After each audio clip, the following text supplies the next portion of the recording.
السلام علیکم۔ اللہم صلی علی سیدنا محمد وعلی آل سیدنا محمد وبارک وسلم۔ ملا احمد جیون رحمۃ اللہ علیہ ہندوستان کے مغل بادشاہ اورنگزیب عالمگیر کے استاد تھے۔ اورنگزیب اپنے استاد کا بہت احترام کرتے تھے اور استاد بھی اپنے شاگرد پر فخر کرتے تھے۔ جب اورنگزیب ہندوستان کے بادشاہ بنے تو انہوں نے اپنے غلام کے ذریعے استاد کو پیغام بھیجا کہ وہ کسی دن دہلی تشریف لائیں اور خدمت کا موقع دیں۔ اتفاق سے وہ رمضان کا مہینہ تھا اور مدرسے کے طالب علموں کو بھی چھٹیاں تھیں، چنانچہ انہوں نے دہلی کا رخ کیا۔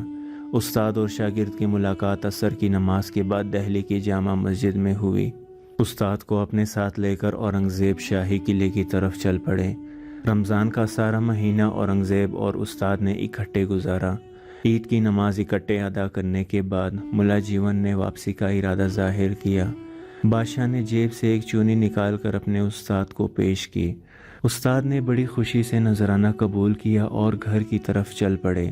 اس کے بعد اورنگزیب دکن کی لڑائیوں میں اتنے مصروف ہوئے کہ 14 سال تک دہلی آنا نصیب نہ ہوا۔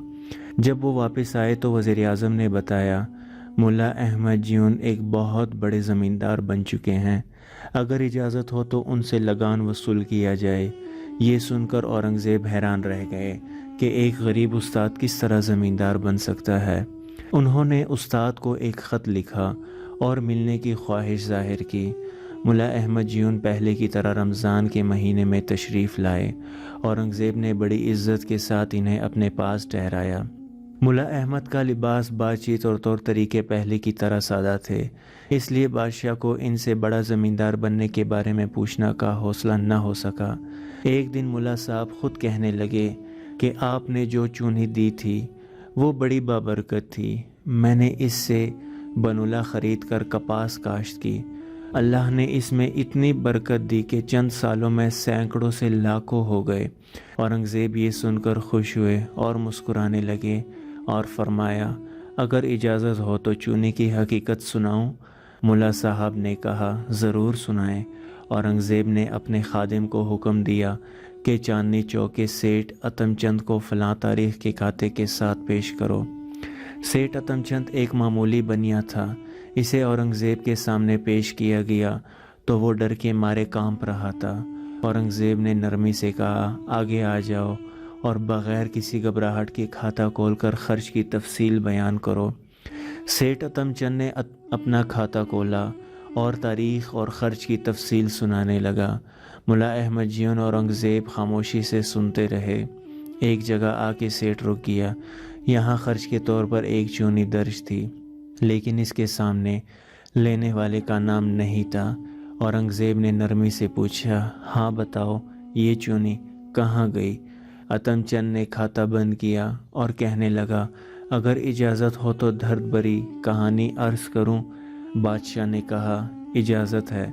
اس نے کہا اے بادشاہ وقت، ایک رات موسلا دھار بارش ہوئی، میرا مکان ٹپکنے لگا۔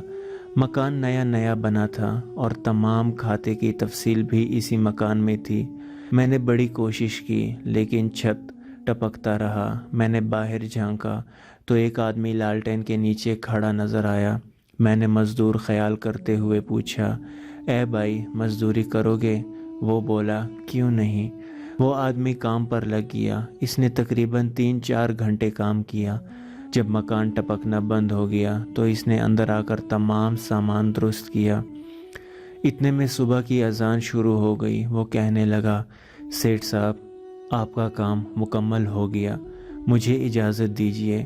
میں نے اسے مزدوری دینے کی غرض سے جب جیب میں ہاتھ ڈالا تو ایک چونی نکلی۔ میں نے اس سے کہا اے بھائی ابھی میرے پاس یہی چونی ہے، یہ لے اور صبح دکان پر آنا، تمہیں مزدوری مل جائے گی۔ وہ کہنے لگا یہی چونی کافی ہے، میں پھر حاضر نہیں ہو سکتا۔ میں نے اور میری بیوی نے اس کی بہت منتیں کی لیکن وہ نہ مانا اور کہنے لگا دیتے ہو تو یہ چونی دے دو ورنہ رہنے دو۔ میں نے مجبور ہو کر چونی دے دی اور وہ لے کر چلا گیا اور اس کے بعد سے آج تک وہ نہ مل سکا۔ آج اس بات کو 15 برس بیت گئے۔ میری دل نے مجھے بہت ملامت کی کہ اسے روپیہ نہ صحیح 58 دے دیتا۔ اس کے بعد اتم چند نے بادشاہ سے اجازت چاہی اور چلا گیا۔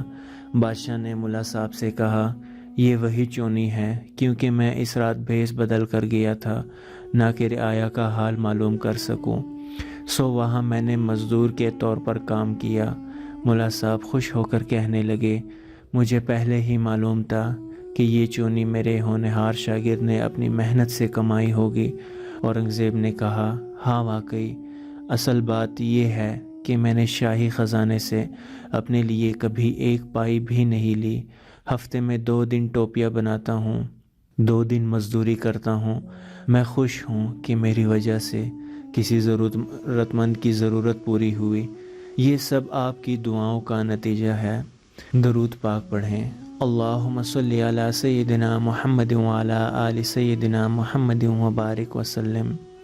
اگر اس واقعے کا موازنہ ہم آج کے حالات سے کریں اور آج کے بادشاہوں اور حکمرانوں کے حالات اور طرز زندگی دیکھیں تو یقیناً ہمیں احساس ہوگا اور ہمیں مکمل واضح معلوم ہو سکتا ہے کہ ہم اور مسلمانوں کی تباہی کی اصل وجہ کیا ہے۔